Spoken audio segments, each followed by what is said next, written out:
Hey guys, tonight we are going to sink slowly into the hush of a room that hasn't seen daylight in 100 years except for the narrow ribbon that slips in through warped shutters each morning.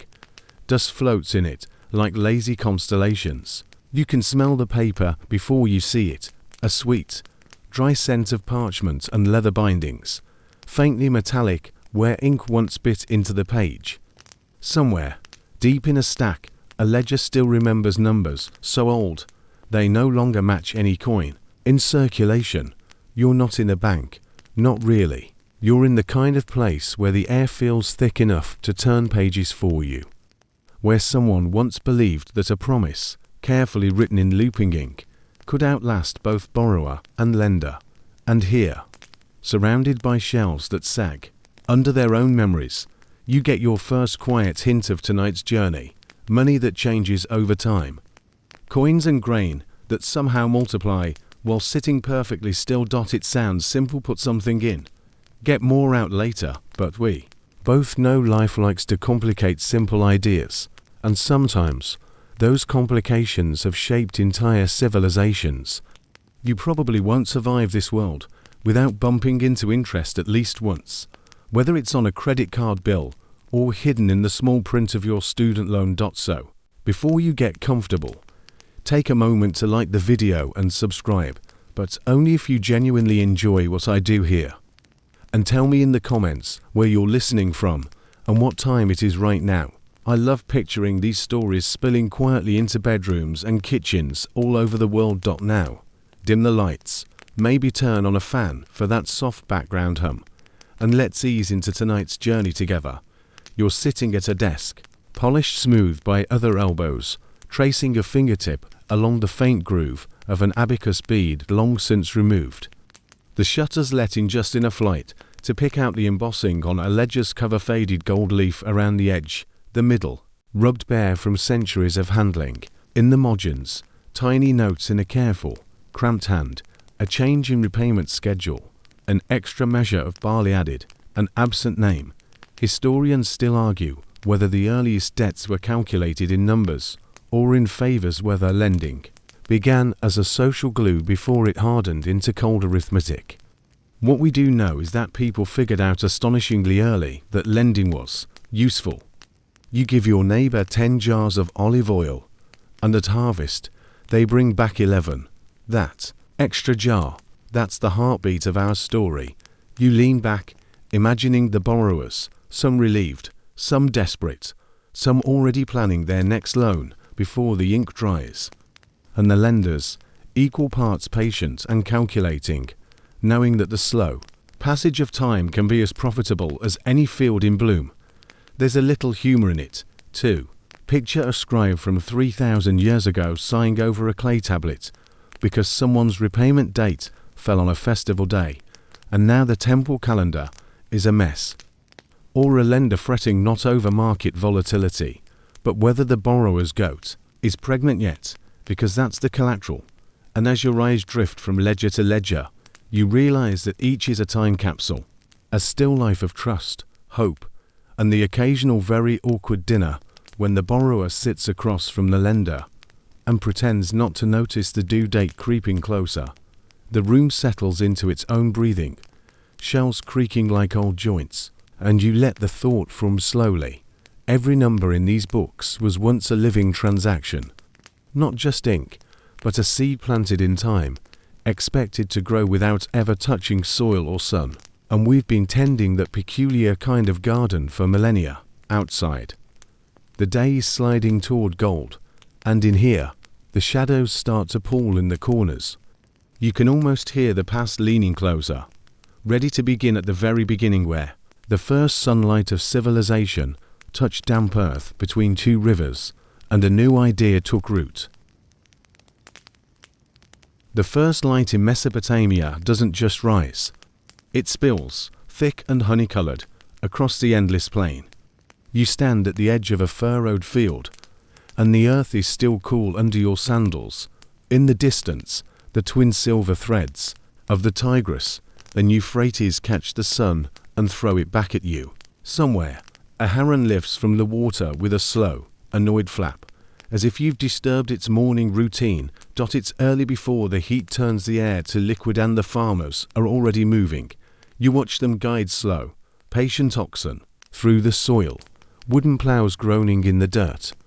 The smell is a mixture of damp earth, smoke from last night's fires, and something faintly sweet from drying dates strung up in nets. This is where humanity's big experiments began, not in marble halls or grand palaces, but here, in fields like these, and somewhere nearby, under the cool shadow of a temple wall, sits a man with a reed stylus and a wet slab of clay. His name might be lost to us, but his job is clear: record a promise.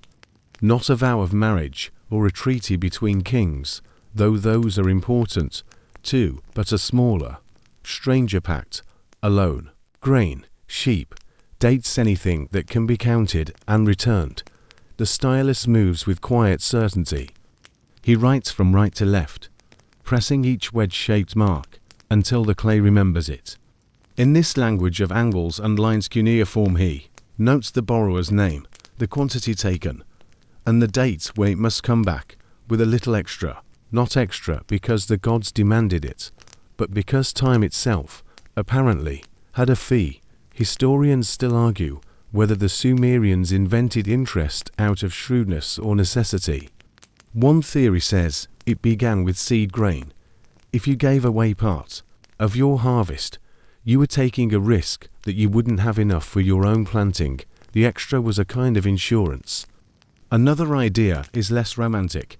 Someone realized that if you control the storehouse, you can make the future pay you for the present.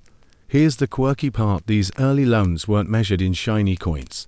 Coins didn't exist yet. They were measured in about 300 liters of barley, in head of cattle, in baskets of dried figs.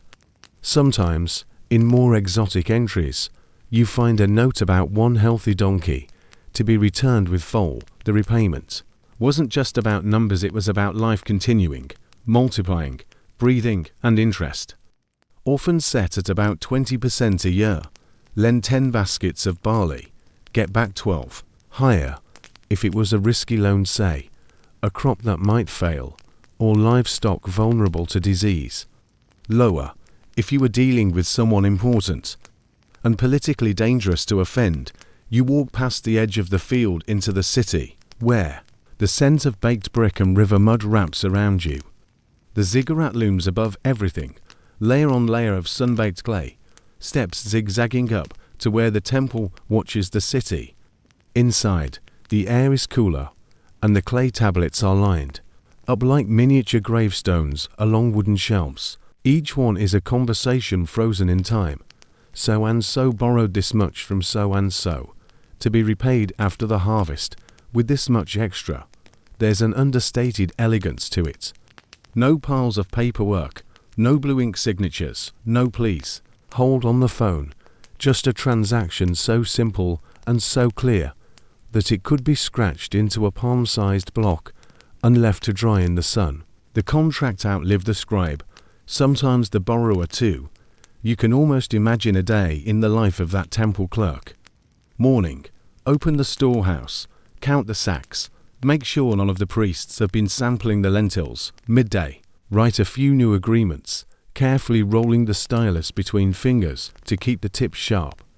Afternoon, check repayments, receive a goat tied with rope, note its arrival in the margins, and somewhere in between, share a quiet joke about a farmer who once tried to repay a debt in clay pots, claiming they were worth the same as barley if you think about it.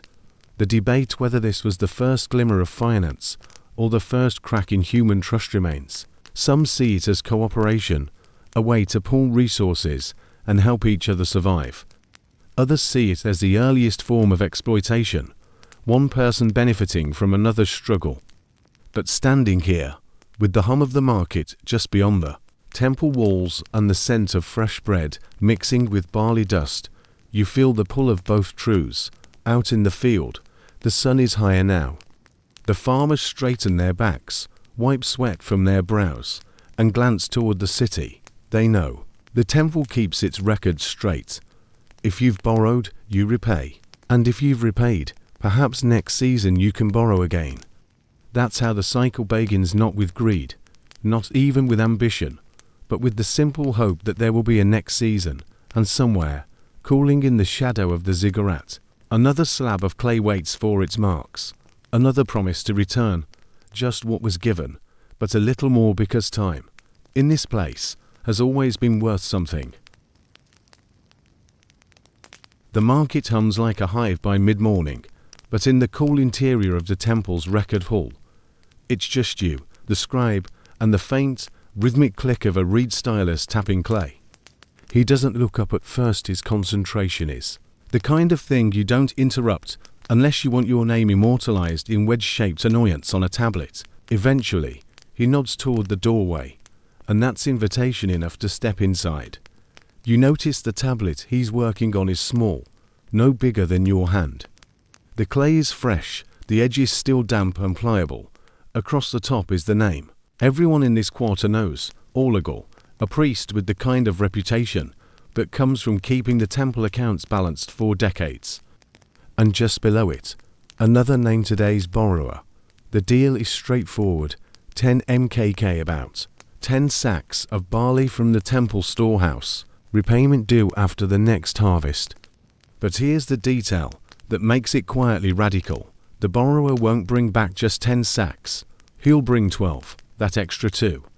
It's not a tip, not a donation to the gods.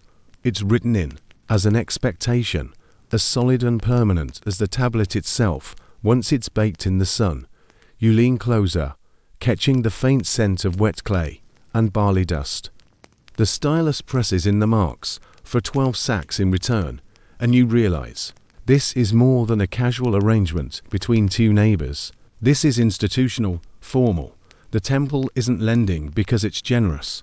It's lending because it's profitable, though the official line might be that it ensures the gods' granaries are never empty.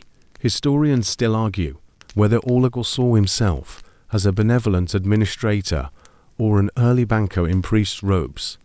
On one hand, the temple's lending kept farmers alive in lean years. On the other, missing your repayment could mean losing your land, your animals, or your freedom. The system didn't have much room for ups. The borrower today is a man with sunburned cheeks and dirt embedded deep in his fingernails. His wife waits outside with their youngest, a toddler clinging to her tunic.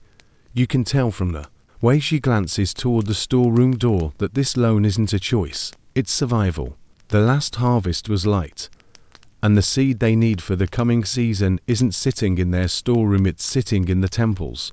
Orlegal's assistant brings in the barley, each sack tied neatly at the top.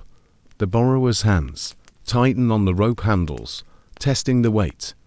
There's a brief exchange, formulas repeated in the same cadence they've been spoken 4 generations before. He lifts the first sack onto his shoulder. You catch a small smile on his wife's face, relief softening her expression for just a moment. The quirk here is how they measure and record the grain. No scales, no measuring cups. Instead, a hollowed-out clay cylinder is filled level with barley to establish a unit, and the rest is counted by how many of those units fit into each sack. It's slow, careful work, and it feels almost ceremonial, like the grain itself is aware exchanging ownership. By the time the borrower leaves, the tablet has been neatly wrapped in a thin reed mat, the ancient equivalent of a file folder. It'll sit on a shelf alongside hundreds of others until the repayment season, when someone, maybe Orlegal himself, will unroll it, check the marks, and either nod in satisfaction or frown in that way that makes you wish you'd planted twice as much. You picture the chain reaction that follows. The barley will be planted, grown, and harvested. The extra 2 sacks will be set aside, maybe to lend to someone else, maybe to fill in another gap in the temple's stores. And if the harvest is good, the borrower will walk back through this same doorway with his head high. If not, well, there's always the risk he'll become another cautionary name scratched into clay for a missing repayment. The sunlight slants lower through the high windows now, picking out motes of dust in the air. You can almost imagine Orlegal leaning back at the end of the day, rolling the stiffness from his shoulders. satisfied that another transaction has been properly sealed. Somewhere out in the fields, a farmer feels the same relief, though his will last only until the next planting. It's a strange, almost delicate balance, this dance between survival and obligation. And in this moment, with the smell of barley and clay still in your nose, you realize what we think of as interest today was once a handshake under the watchful gaze of a god, pressed forever into the soft skin of the earth. The wine changes before noon, carrying with it the dry, metallic taste that farmers here have learned to dread. Out in the fields, the young barley plants should be standing in soft, green rows, each stalk catching the light like a thread in a giant woven cloth. Instead, the ground is patchy green, fading to yellow, then to brittle brown. You crouch, and the soil crumbles between your fingers. It's not just dry, it's dead. The farmer, let's call him Taram, has been watching the sky for weeks now, scanning for the thin, teasing line of clouds that never seems to arrive. Each morning, he runs a hand over his stubbled chin and tells himself there's still time, but the cracks in the earth grow wider, and each night, the sacks in his storeroom sit just as empty as the day before. By the end of the season, the truth is plain. There will be no surplus, no repayment in full. Taram still owes the temple 12 sacks of barley from the loan he took months ago, 10 to replace what he borrowed, and to for the blessing of time that came with it.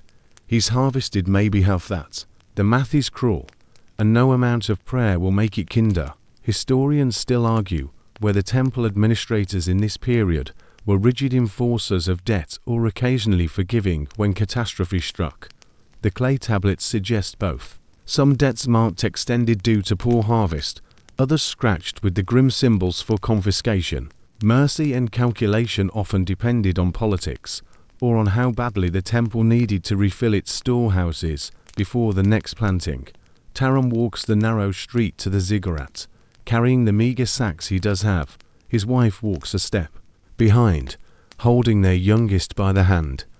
The child looks around, curious at the bustle of the market, fish laid out on reed mats, baskets of onions stacked in pyramids, traders calling out their prices. It's all distant from the purpose of this trip, but the smells and colors still pull at you inside. The air is cooler, but the stillness is heavier. The clerk listens without interrupting, his stylus tapping the edge of a tablet already marked with Taram's name. He counts the sacks, his eyes flicking from the pile to the neat lines of cuneiform in front of him. And then, without a change in tone, he notes the shortfall. The law here is stark. Debt unpaid becomes debt repaid in labor, or, more often, in people. Land, animals, even family members can be transferred to satisfy the balance. Today, the decision is made quickly. Taram and his eldest son will work in the temple fields until the debt is cleared. His wife and the younger children will remain in their home, but the family's freedom is now conditional, tethered to the slow work of hoeing furrows and hauling water under a sun that's only growing hotter. The quirk of the system is that the temple may still lend to the same family in the future. Debt wasn't always a final sentence. It could be a cycle. A dangerous, exhausting cycle, but one that bound farmers to the institution as both dependents and laborers. Some historians even call it the first form of wage slavery, though others argue it was simply the only way to keep society functioning in the face of nature's whims. You step outside with them, blinking at the sudden brightness. The temple looms over the city like a watchful parent, its shadow stretching almost to the edge of the fields. Taram adjusts the rope around his remaining sack of barley, the gesture half muscle memory, half resignation.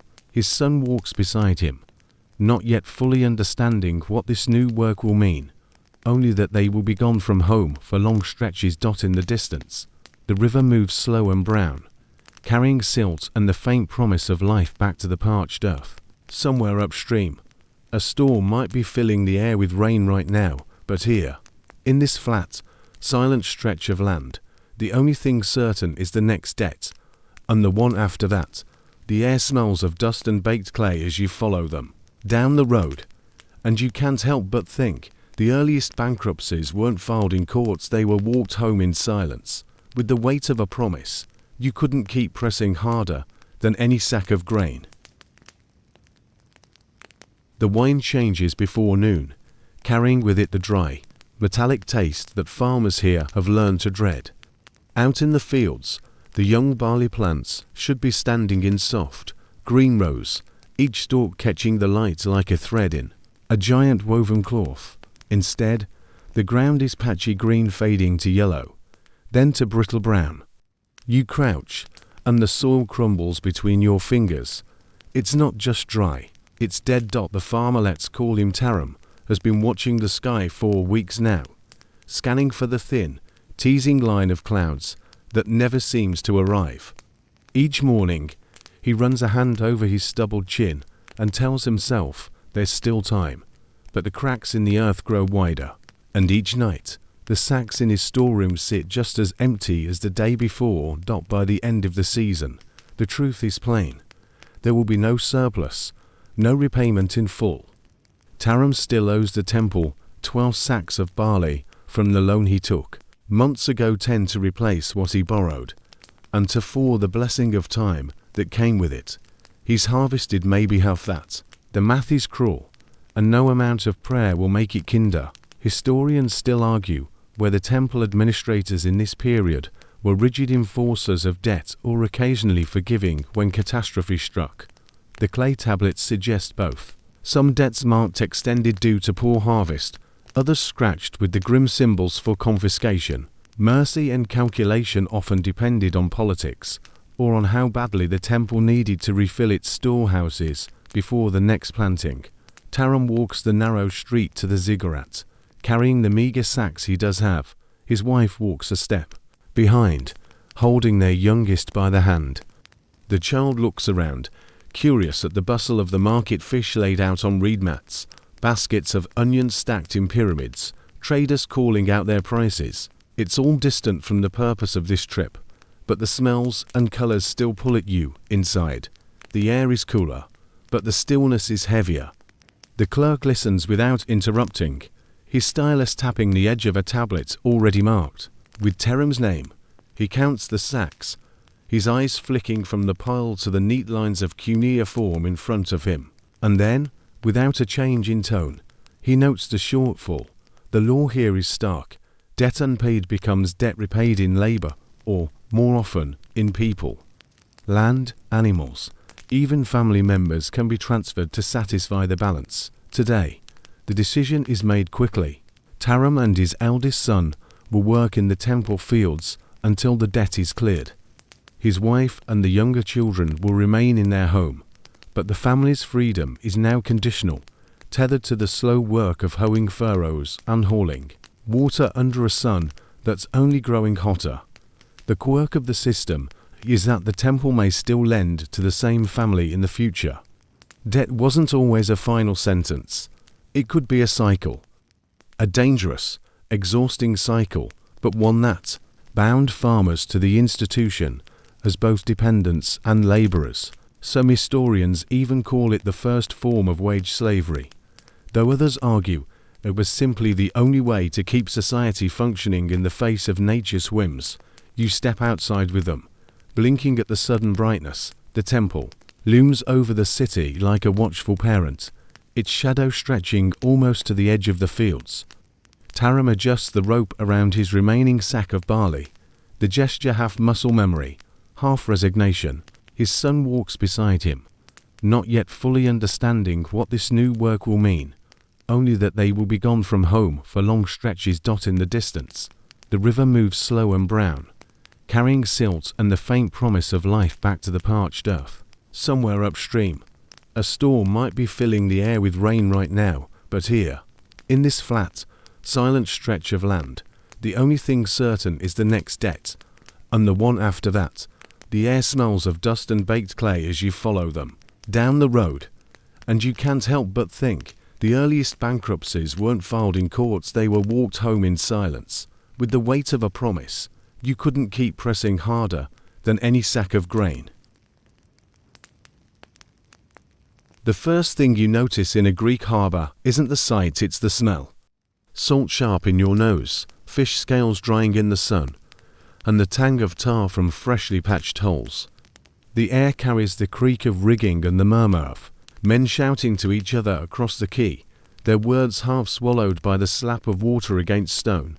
You're standing on worn marble steps, leading down to the water, watching a ship's crew load amphorae of olive oil into the hold. Each jar is swaddled in straw, sealed with wax, and marked with a trader's stamp. This is more than a shipment, it's a gamble. And the stakes are as high as the sea's a wide dot in Athens. Loans aren't just about crops or seed. They're about voyages. A merchant plans to sail to Miletus, maybe further, with a cargo of oil, wine, or fine pottery. The journey could take months. Along the way, storms could splinter the mast, pirates could lighten the load in ways that don't require unloading, or the market back home could collapse before the ship returns. And yet, for the right price, someone will still lend him the money to try. Historians still argue whether these maritime loans were the birth of modern insurance or just a high-stakes extension of old lending practices.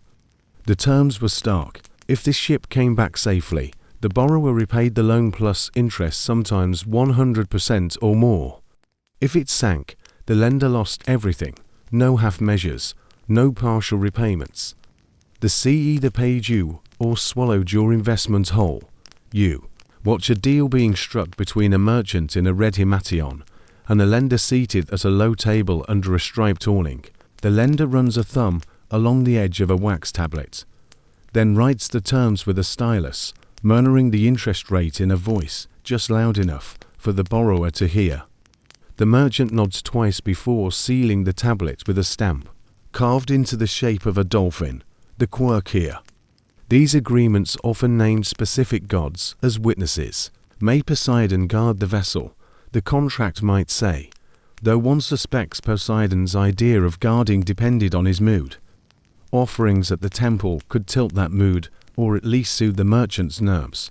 The dockside taverns are full of sailors tonight, drinking watered wine and swapping stories about past voyages, how one ship brought back a hold full of grain and paid the crew double, how another disappeared beyond Samos and was never seen again. They talk about money as much as they talk about the wind. For them, interest isn't just numbers on a tablet, it's the taste of better food, a new cloak, a chance to buy land inland and leave the sea behind. And yet, not everyone here likes the system. You remember Aristotle's words, often repeated in the Agra: money, by its nature, cannot produce more money.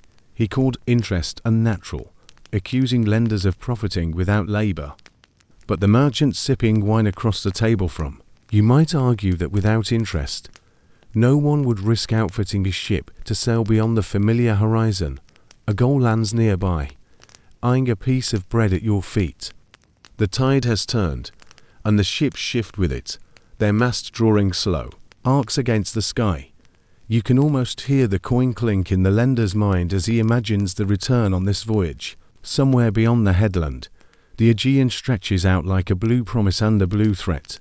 The deal is sealed. The merchant shakes the lender's hand, the crew calls out in chorus, and the ship slides away from the dock with a groan of wood and a hiss of water. Whether it returns full or empty, the interest agreed upon here will ripple far beyond the harbour into markets, into homes, into the rhythm of how this city breathes. The streets of Rome don't hum, they clatter. Iron-shod wheels over cobblestones, the snap of leather sandals, the call of vendors hawking figs, olives, and gossip in equal measure. You weave through the crowd toward the forum, where the business of the empire happens in the open air. The marble columns are streaked with soot from 1,000 oil lamps, but they still catch the sun like a mirror. Here, under the shade of colonnades, deals are made that can decide a man's fortune or ruin him before the next market day. You pass a group of lenders seated at low tables, each with wax tablets laid out, their styluses hovering like poised daggers. Behind them, scribes stand ready, wearing short tunics and the resigned expressions of people who will be up late copying contracts. Roman law is clear, at least on the surface. Interest rates are capped, officially, at 12% a year, but the reality is more slippery.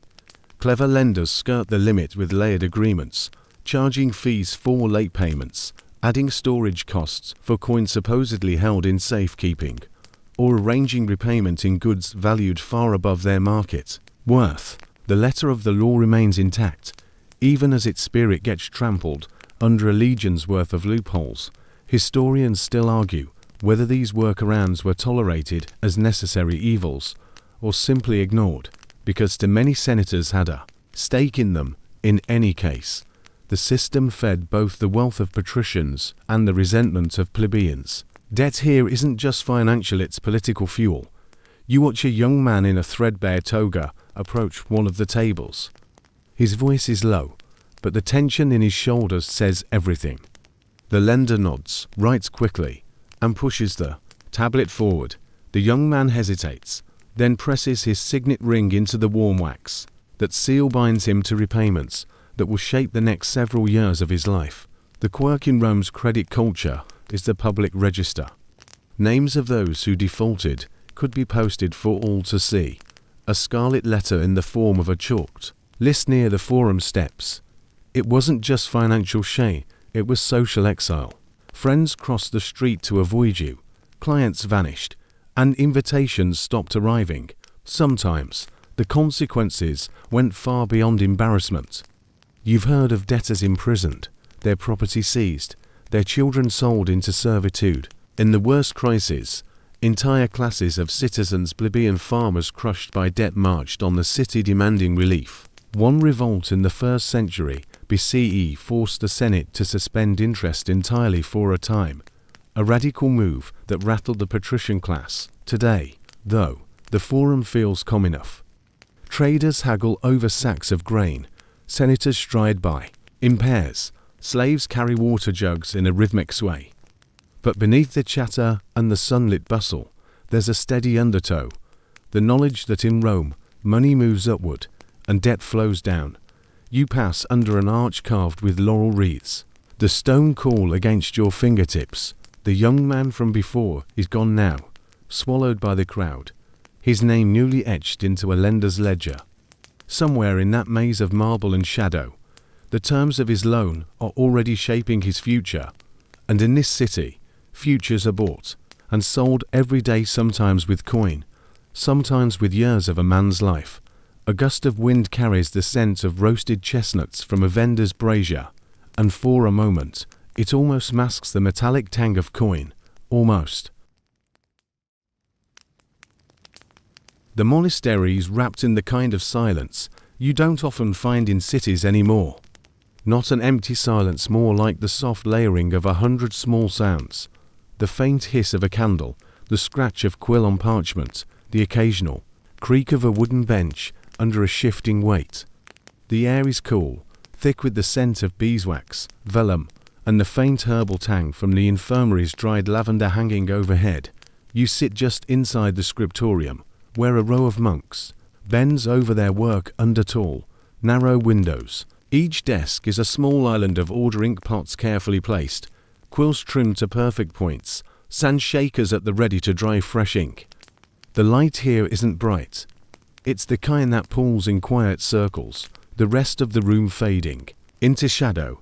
The text moving under their pens tonight isn't a psalm or a sermon, it's a canon law, copied letter by letter. You glance over one shoulder and see the familiar passage from Exodus. If you lend money to any of my people who are poor, you shall not be like a moneylender to him, and you shall not exact interest from him. The monk writes without pause, his hand steady, as though the weight of the words themselves is enough to keep his lines straight. Historians still argue how strictly these prohibitions were followed. On paper, the church was clear. Charging interest usury was a sin, one that could keep you from burial in consecrated ground. In practice, though, coins still changed hands. Loans were made under different names of fees, gifts, partnerships. In the flicker of candlelight, morality often bent to necessity, The quirk in this setting is how much of the lore survives in the margins. You see small notes, almost whispers in ink, beside the main text, comments from earlier, scribes about local cases, stories of merchants and bishops caught in questionable dealings. These are the gossip columns of the medieval financial world, tucked into the very fabric of sacred law. A door opens quietly, and a lay brother enters with a bundle wrapped in cloth. He unrolls it on the nearest desk, a stack of letters from a distant abbey, one, written in a cramped and hurried hand, details a loan made without interest to a neighboring estate, which also included a voluntary offering upon repayment. You smile voluntary in the same way breathing is voluntary. The bell in the cloister rings for the evening office, and most of the scribes set down their quills, blowing gently on their last lines to dry the ink. One monk lingers, finishing a sentence before standing. His back cracks audibly as he straightens, a reminder that even saints in training can stiffen like old beams. As they file out, the scriptorium settles into stillness again. A few candles gutter low, and the shadows stretch longer over the desks. You run a finger along the edge of a parchment sheet, feeling the slight ridges where the quill pressed harder. The words are centuries old, yet still sharp enough to pierce into a reader's conscience or, perhaps, to be politely ignored when gold is involved. The rule is clear. Interest is forbidden. The reality, as always, will be written in softer ink. The street is so narrowed, almost stretch out your arms and touch both walls. Above, wooden balconies lean toward each other, like gossiping neighbors, their shutters half open to let in the late afternoon light. Somewhere ahead, you hear the metallic clink of weights on a scale, followed by the low murmur of voices haggling over coin. This is the Jewish quarter, a maze of winding lanes, where signs hang low over doorways, painted symbols, not words, so even the illiterate can tell a money changer's shop from a baker's. The smell here is a mingling of fresh bread, tallow candles, and ink. Children dart between the stalls, weaving past women carrying baskets of onions, their laughter briefly lifting the heaviness that hangs over the adults. Inside one small shop, a man sits behind a counter worn smooth by decades of elbows. His counting board, a flat wooden slab with carved grooves, is laid out before him, each channel holding neat rows of pebbles or coins. He moves them with a rhythm that feels almost meditative. Click, pause, click, pause. The sound is steady enough to be a heartbeat for the room. Historians still debate whether Jewish moneylenders sought this profession or were pushed into it.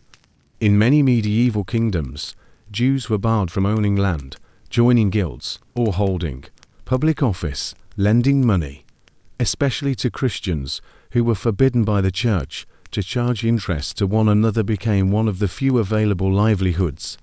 It was a niche carved by restriction, and one that carried both opportunity and danger. The quirk here is the ledger itself. You notice it's written into scripts, Hebrew for the lender's notes, Latin for the official record.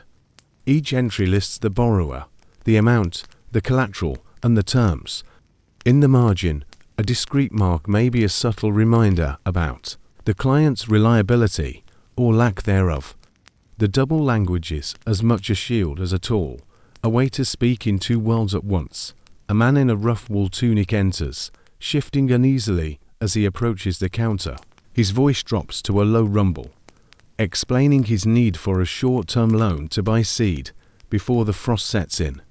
The lender listens, fingers steepled, then nods. He reaches for a small iron-bound chest and counts out the coins, their dull gleam catching the lamplight. The terms are brief, the handshake brisk. It's a transaction like countless others, yet outside this room feeds a narrative already sharpened by prejudice. To some in the Christian majority, these lenders are lifelines willing to extend credit when no one else will. To others, they are symbols of avarice, painted in sermons and plays as villains. Both views can exist in the same city, the same street, even the same customer, depending on whether their debt is paid or overdue. The door creaks open again, and a young boy slips inside, carrying a tray with 2 cups of tea. The lender takes one without looking up from his figures, murmuring a thanks in Hebrew.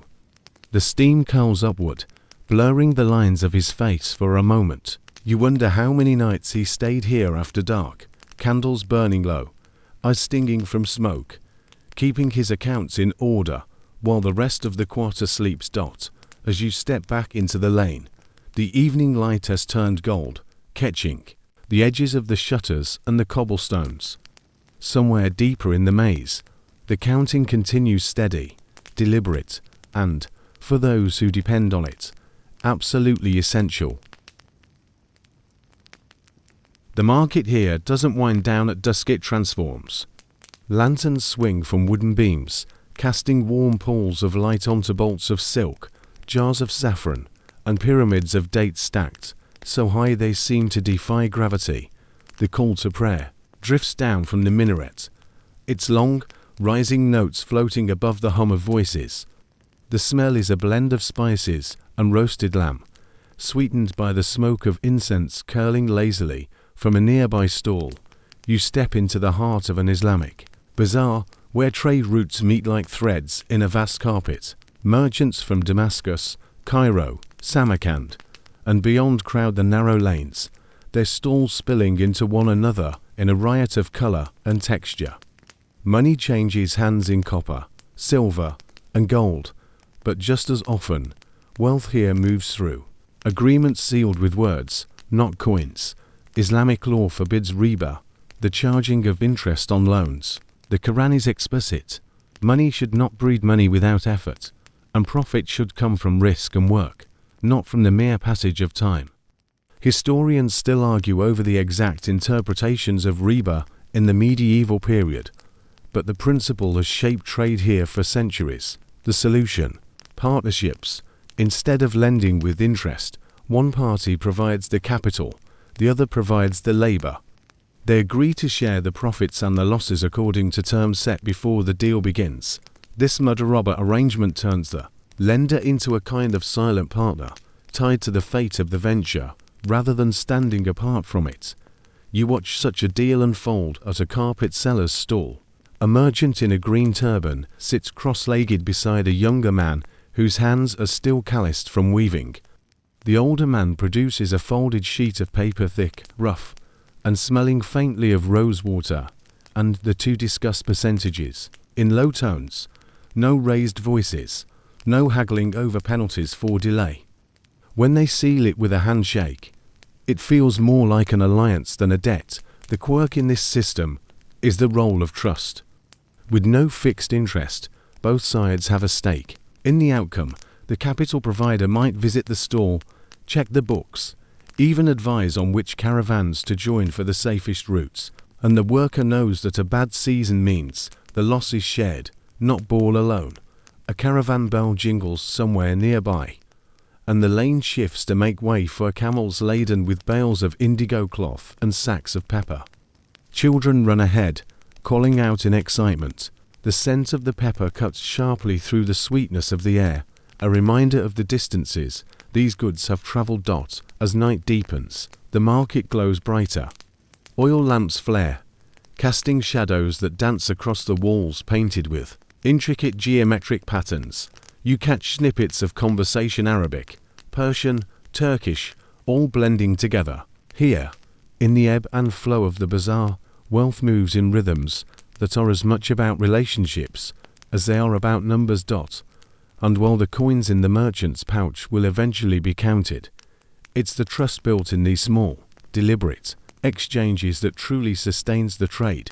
Without interest, without the ticking clock of repayment, the pace feels different, still urgent, but rooted in shared risk rather than one-sided obligation. Florence greets you not with noise, but with layers: stone streets polished smooth by centuries of footsteps, the faint trickle of water from a fountain tucked into a side alley, the echo of a church bell rolling over the tiled rooftops. The air smells faintly of wool dyed in deep reds and blues, of bread baking somewhere behind a wooden door, of the river Arno drifting lazily under the bridges. You pass under an archway into a courtyard, its walls painted with fading frescoes of saints and merchant princes. In the shade, clerks sit at long wooden tables, quills scratching steadily across sheets of parchment. This is the heart of Florence's banking world. And though the men here dress in plain wool tunics, their ink-stained fingers shape the flow of gold across Europe. At the head of one table, beneath a painted Madonna, sits a man whose name you've already heard whispered in the piazza, Medici. The family's reach is as quiet as it is vast, funding churches, commissioning art, and lending to kings. Their ledgers, stacked in neat piles, are thicker than some family Bibles. Historians still argue whether the Medici saw themselves more as patrons of Florence or as rulers in everything but title.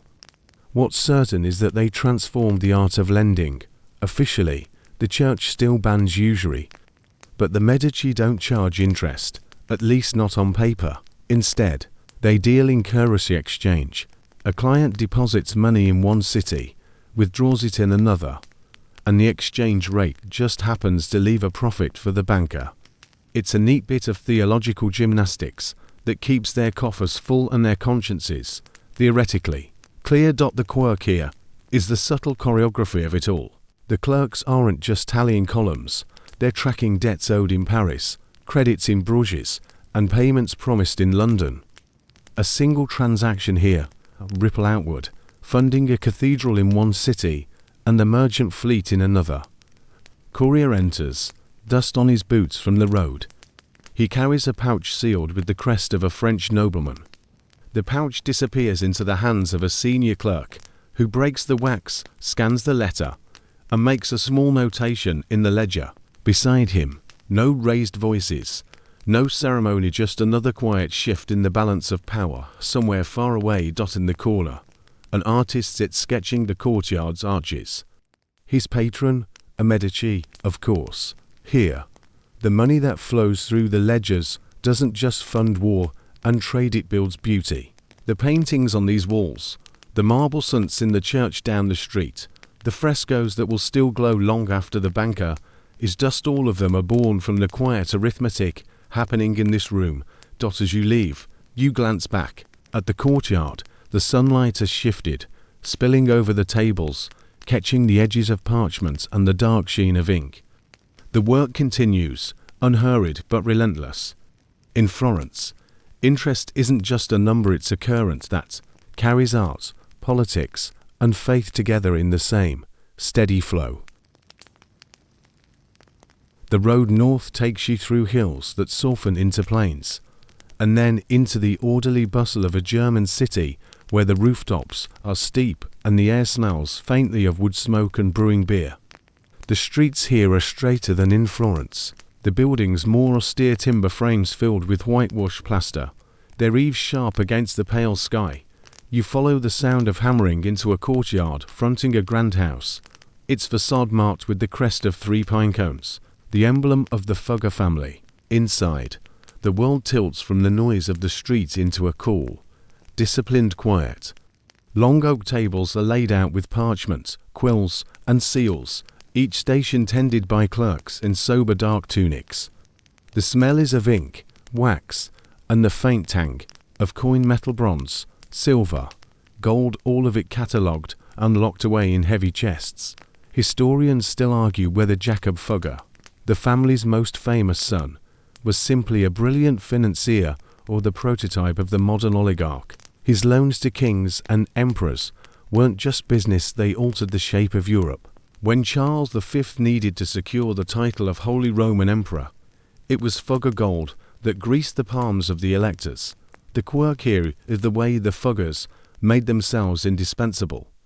They didn't just lend, they tied their fortunes to the mining of silver and copper, controlling the very resources that backed much of Europe's coinage. If you borrowed from the Fuggers, you were likely also buying the metals they pulled from the ground. Interest, investment, supply, it was all one seamless web. At one table, a clerk reads aloud from a letter sealed with Spanish wax, a request from the Crown for funds to supply a new fleet bound for the Americas. The numbers are large enough to make you blink. The senior accountant nods once, then dips his pen to record the agreement. The ink dries almost instantly in the cool air, fixing another tie between Augsburg and Madrid. Against one wall, heavy ledgers are stacked like bricks. You run your fingers along their spines and feel the raised ridges where cords of binding thread run beneath the leather. Open one, and the pages are dense with figures, each line a transaction that could topple or prop up a government. And yet, for all the scale, the room feels contained. There's no shouting, no frantic counting, only the steady murmur of voices, the scratch of pens, and the occasional thump of a seal pressed into warm wax. Power here doesn't announce itself, it accrues quietly, ledger by ledger. As you step back into the street, you catch sight of the family crest again, carved above the doorway. The pine cones gleam faintly in the afternoon light. It's a reminder that in this part of the world, interest doesn't just build wealth, it builds dynasties, rooted as deeply as the trees their emblem recalls, spreading influence in rings that will take generations to fade. The smell reaches you first: sharp pine resin, tar, and the faint salt of the sea. You step onto the quay, where the boards under your feet are blackened from years of pitch and sun. Ships crowd the harbour, their masts stabbing at the sky, rigging, humming in the wind like the strings of a restless harp. Men move along the docks with purpose, coiling ropes, hauling crates, rolling barrels. The air is alive with shouts in half a dozen languages. Somewhere, a hammer rings against metal as a shipwright finishes a final repair. This is the eve of departure, when every movement has the urgency of a clock ticking toward the tide. You stop near a broad-bellied caravel with a high stern and a painted figurehead of a crowned woman. Her hull gleams where fresh pitch has been spread. The scent of it clings to your clothes. A merchant in a dark coat stands beside the gangplank, speaking quietly with a man whose belt carries both a dagger and a pouch heavy enough to make it hang unevenly. They exchange a few words, then step toward a small table set up under an awning. Historians still argue whether voyages like this would have been possible without loans. Ships were expensive timber, sails, provisions, weapons, and the risk was immense. Interest on such loans could be staggering, but so could the rewards. A safe return might mean a hold full of spices, gold, or rare woods, enough to pay off the debt and still leave the investor richer than before. The quirk here is that the contracts often included a curious clause. If the ship didn't return, the debt might be forgiven. The lender's investment sank with the vessel, making them a partner in the danger as well as the profit. This wasn't charity, it was calculated risk, priced into the interest rate that could double the principal. You watch as a scribe writes out the terms on heavy paper, the ink shining wet in the late afternoon light. The merchant presses his seal into the wax, then tucks the document into a leather case. A chest of coins changes hands, carried up the gangplank by two crewmen whose faces barely hide their excitement. Around you, the harbour hums with similar exchanges. A Portuguese carrack takes on barrels of fresh water. A smaller Dutch flight loads stacks of trade cloth. Somewhere beyond the breakwater, gulls wheel in the wind, their cries sharp and impatient, as if they know the ships are leaving. Soon the sun sinks lower, staining the water gold. The caravel's sails are still furled, but the crew moves like a living clockwork, preparing lines and stowing cargo. You can feel the shared heartbeat of everyone here. The lenders hoping for profit, the captains praying for fair winds, the crew dreaming of whatever waits beyond the horizon. When the tide turns, the ropes will slip from the bollards, and the ships will push out into the open sea. On shore, the men with the ledgers will close them, their neat columns already holding the weight of journeys that haven't yet begun. The morning light in Amsterdam is soft, filtered through a pale mist that clings to the canals. The water reflects the narrow houses, lined shoulder to shoulder, their gabled roofs stepping up and down like the teeth of a giant gear. Somewhere, a bell tolls the hour, and the city begins to stir. Merchants and latching shutters porters trundling carts over cobblestones, the air filling with the smell of coffee and fresh bread. You cross a low bridge toward a building that hums, with voices even at this early hour.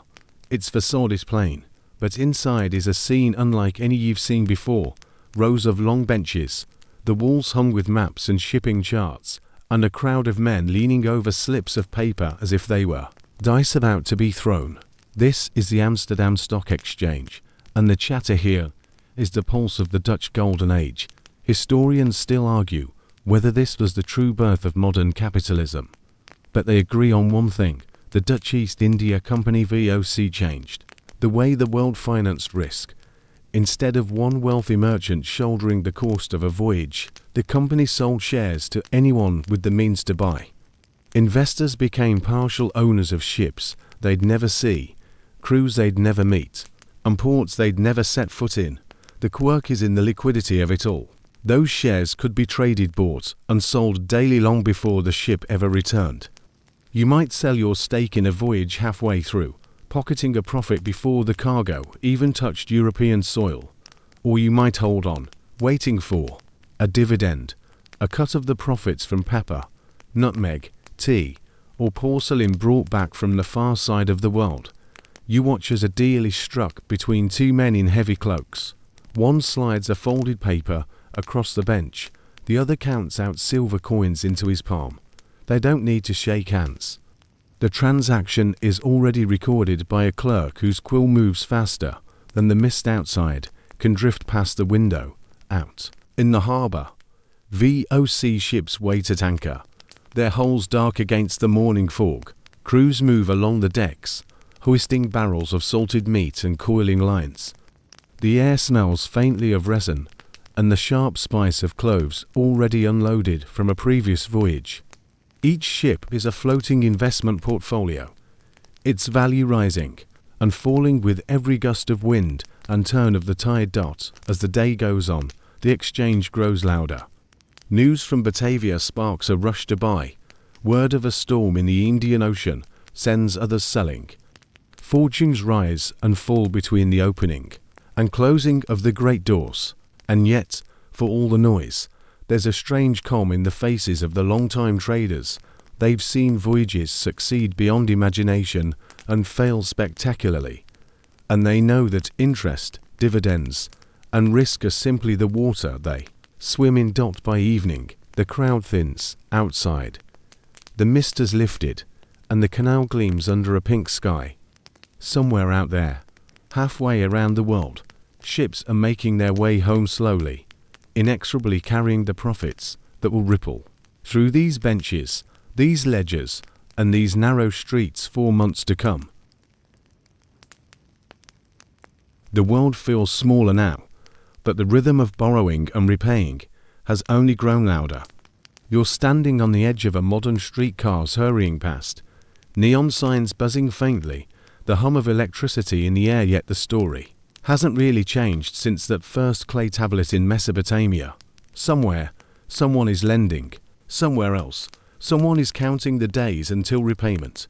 From your spot on the corner, you can see three different kinds of interest playing out without anyone calling them by name. In the glass front bank, a clerk in a navy suit offers a couple a competitive mortgage rate, sliding a stack of papers across a polished desk. Across the street, a pawn shop takes in a guitar for a quick cash loan, the amount scribbled in blue ink on a ticket. And in the cafe next door, a student swipes a credit card for a coffee that will cost more than the menu price once the bill arrives. Historians still debate whether modern interest is more efficient than its ancient forms or simply better disguised. The numbers are cleaner now, printed on contracts instead of pressed into clay. But the principles are familiar. Risk has a price, time isn't free, and debt carries both opportunity and danger. The quirk of our age is how invisible it can be. Automatic payments pull from accounts without a sound. Loans are approved online in minutes. Your phone buzzes with a special rate offer before you've even thought about borrowing. You no longer have to face a temple scribe, a Roman lender, or a Medici clerk, just a glowing screen and a checkbox that says I agree. And yet, the stakes are just as real. The mortgage ties you to a house for decades. The student loan lingers long after the cap and gown are gone. The national debt grows in numbers, so large they feel more like astronomy than finance. Countries lend to each other, charging interest that can tilt economies and shift alliances, just as surely as the Fugger loans once decided who wore a crown. As you walk, the city unfolds in layers. The modern office towers with their mirrored glass, the older brick warehouses, now turned into shops, the faint outline of older streets beneath the new. Every generation builds over the last, but the foundations, the agreements, the obligations, the quiet tick of interest adding up remain. It's easy to forget that this system is a choice, not a law of nature, just as the Sumerians invented their rates, and the Greeks wagered on voyages, and the Dutch sold shares in ships bound for the other side of the world. We've chosen the rules we live by now. Unlike them, we could choose differently. For now, though, the cycle continues. Payments are made, new loans are signed. Somewhere, a ledger, digital or otherwise, records the latest agreement. The ink may be invisible, but the pattern is the same. Give now, take later, with a little extra for the privilege of time. And that's how the world, from the ziggurats to the skyscrapers, keeps its balance. The city noise softens in your ears, lights blur slightly in the cool air, and the smell of rain rises from the pavement. You've walked through thousands of years tonight, tracing the same pattern in different hands. You can almost hear the echo of barley poured into a Sumerian bean, the creak of a Greek ship's timbers, the scratch of a Florentine quill, all of them, in their way, still here. You pause under a street lamp, watching the slow drift of a single moth in its glow. The traffic hums, the air moves, the ledger turns another page somewhere, and in the quiet, you understand. Interest is as much about human memory as it is about math. Word count, 1,103. Wind down 300 words, let your shoulders loosen now. You've been moving through centuries, across deserts, seas, and city streets, and it's time to set down the weight of all those ledgers.